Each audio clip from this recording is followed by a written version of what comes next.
Okay, तो today we will learn about surface chemistry. आज हम लोग किसके बारे में पढ़ेंगे? सरफेस केमिस्ट्री के बारे में पढ़ेंगे। ये ना हम लोग का चैप्टर नंबर 5 है क्लास 12 का। चैप्टर नंबर कौन सा है? 5 क्लास 12 का। और ये भी फिजिकल केमिस्ट्री में ही आता है और ये बहुत ही इम्पॉर्टेंट है। कुछ लोग इसको इनऑर्गेनिक केमिस्ट्री में रख लेते हैं, लेकिन बेसिकली इसमें कुछ पार्ट फिजिकल केमिस्ट्री का भी है। हाँ, ओवरऑल देखा जाए तो ओवरऑल जो है ना, ये मेरा इनऑर्गेनिक केमिस्ट्री है। श्रेया सिंह मेरी बात को सुनेंगे। ओवरऑल सरफेस केमिस्ट्री कौन सा है? इनऑर्गेनिक केमिस्ट्री, लेकिन इसमें कुछ पार्ट जो है ना फिजिकल केमिस्ट्री का आ जाता है, लेकिन ओवरऑल क्या है? ये मेरा इनऑर्गेनिक केमिस्ट्री है। ये चैप्टर नंबर 5 है, सरफेस केमिस्ट्री। अब यहाँ पर सरफेस केमिस्ट्री में हम लोग को क्या सब पढ़ना है? तो सरफेस पे जितना भी फेनोमेनन होता है ना, सरफेस पे जितना भी फेनोमेनन होता है उसको हम लोग किस में पढ़ते हैं? उसको हम लोग पढ़ते हैं सरफेस केमिस्ट्री में। अब सरफेस पे कौन सा फेनोमेनन होता है? तो सरफेस पे ना एडजॉर्प्शन होता है। मतलब इस पूरे चैप्टर में सरफेस केमिस्ट्री में सरफेस पे हो रहे जो भी फेनोमेनन होगा उसको हम लोग किस में पढ़ेंगे? सरफेस केमिस्ट्री में पढ़ेंगे। नहीं क्लियर हुआ? सरफेस पे जो भी फेनोमेनन होता है उसको हम लोग कहाँ पढ़ते हैं? सरफेस केमिस्ट्री में पढ़ते हैं। ठीक है, तो अब ये चैप्टर जो शुरू हुआ है ना, तो यहाँ पर एक मोस्ट इंपॉर्टेंट टर्म आपको मिलेगा। एक मिलेगा एडजॉर्प्शन। क्या? जो कई बार एग्जामिनेशन सब में आता भी है। और एक मिलेगा, और एक टर्म मिलेगा मेरा एब्जॉर्प्शन। क्या? देखो यहाँ पर दो टर्म हमको मिलेगा इस पूरे चैप्टर में। सरफेस केमिस्ट्री में ना बेसिकली दो टर्म मिलेगा। एक मिलेगा क्या? एक मिलेगा एडजॉर्प्शन। क्या मिलेगा? और एक मिलेगा एब्जॉर्प्शन। क्या मिलेगा? एक मिलेगा एडजॉर्प्शन और एक मिलेगा क्या? एक मिलेगा मेरा एब्जॉर्प्शन। समझ रहे हो? अब हम लोग को यहाँ पर पढ़ना है कि एडजॉर्प्शन क्या होता है और फिर हम लोग पढ़ेंगे कि एब्जॉर्प्शन क्या होता है। तो बारी बारी से पढ़ेंगे। ठीक है, तो चलिए सबसे पहले आपको टॉपिक देना है एडजॉर्प्शन के बारे में। तो टॉपिक दीजिए एडजॉर्प्शन। अब देखो एडजॉर्प्शन क्या होता है। What is adsorption? ओके, तो जहां तक बात है एडजॉर्प्शन का, तो एडजॉर्प्शन इज ए प्रोसेस या एक फेनोमेनन भी बोल सकते हैं। तो एडजॉर्प्शन एक ऐसा फेनोमेनन है, एक ऐसा प्रक्रिया है जिसमें एक सब्सटेंस दूसरे सब्सटेंस पे जाकर क्या करेगा? स्टिक करेगा। स्टिक करने का मतलब क्या होता है? चिपकना। हम आपको समझाने की कोशिश करते हैं। जैसे मान के चलो, सपोज डैट कि ये मेरा कोई सरफेस है। सपोज डैट हम मान लेते हैं कि ए बी मेरा क्या है कोई, तो थोड़ा देर के लिए हम लोग इमेजिनेशन करते हैं कि ए बी मेरा कोई सरफेस है। ठीक है, अब इस सरफेस पे ना कोई सब्सटेंस एस था। वो सब्सटेंस एस आकर के क्या होने लगा? चिपकना शुरू हो गया, स्टिक करना शुरू हो गया। इसी प्रोसेस को बोलेंगे क्या? एडजॉर्प्शन। तो एडजॉर्प्शन में क्या होता है? एडजॉर्प्शन में चीज़ें आकर के सट जाती है, चिपक जाती है।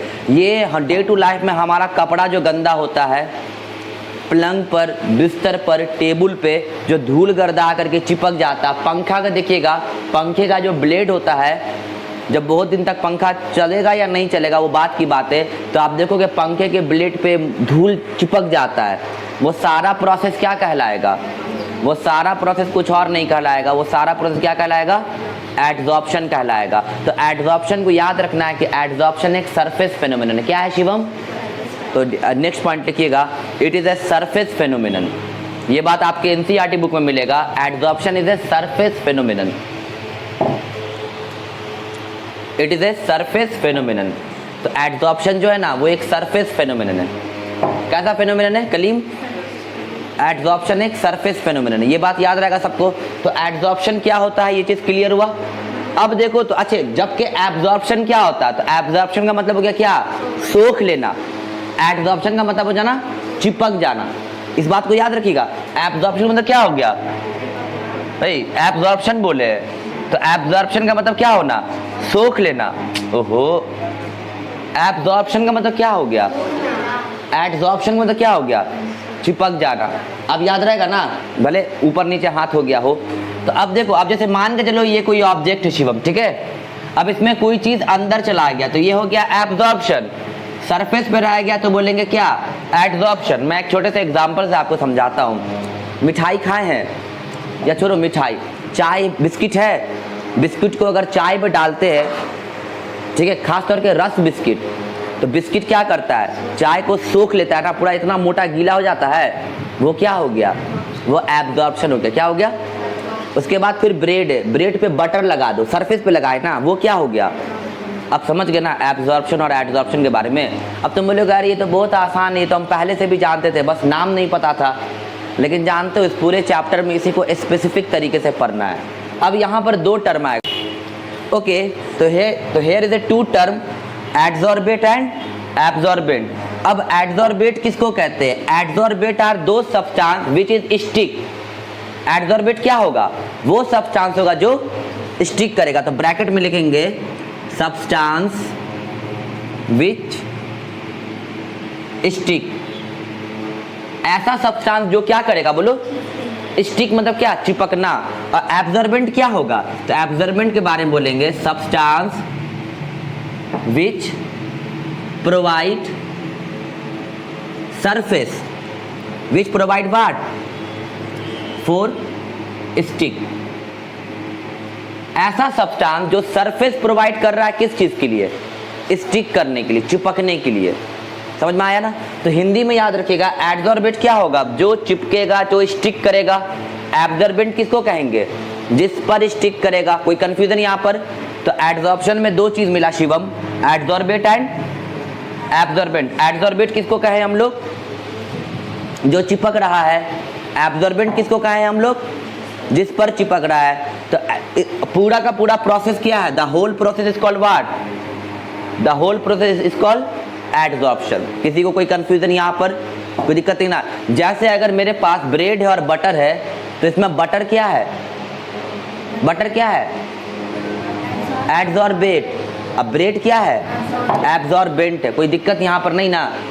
कपड़ा है तो कपड़ा क्या हो जाएगा? एब्जॉर्बेंट। जबकि इस पर डस्ट क्या हो जाएगा? सॉरी, कपड़ा एब्जॉर्बेंट हो जाएगा, डस्ट क्या हो जाएगा? एब्जॉर्बेट। कोई दिक्कत नहीं ना? इतना बात आ गया समझ में? तो हमको नहीं लगता है एब्जॉर्प्शन आप लोग नहीं समझे होंगे।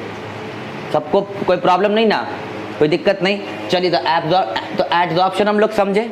अब यहाँ पर आप लोग को एक टर्म देना होगा। एडजॉर्प्शन के बाद एक टर्म आपको मिलेगा डिसॉर्प्शन। क्या मिलेगा? Desorption. Actually reverse of adsorption is called desorption. क्या बताया मैंने? Reverse of adsorption is called what? Desorption. Adsorption का जो रिवर्स होता है उसी को क्या बोलते हैं? डिसॉर्प्शन बोलते हैं। तो लिखिएगा डिसऑर्प्शन के बारे में आप लोग लिखेंगे reverse of adsorption. Reverse of adsorption is called desorption. Reverse of adsorption is called, बोलो, is called what? Is called desorption. तो एडजॉर्प्शन का रिवर्स क्या होता है शिवम? डिसऑर्प्शन होता है। तो reverse of adsorption is called desorption. इतना बात सबको क्लियर हो गया? एडजॉर्प्शन का जो रिवर्स होता है उसी को बोलते हैं क्या? डिसऑर्प। डी लगा हुआ, डी का मतलब क्या होता है? हटना। मतलब इसमें तो चीजें क्या हो जाएंगी?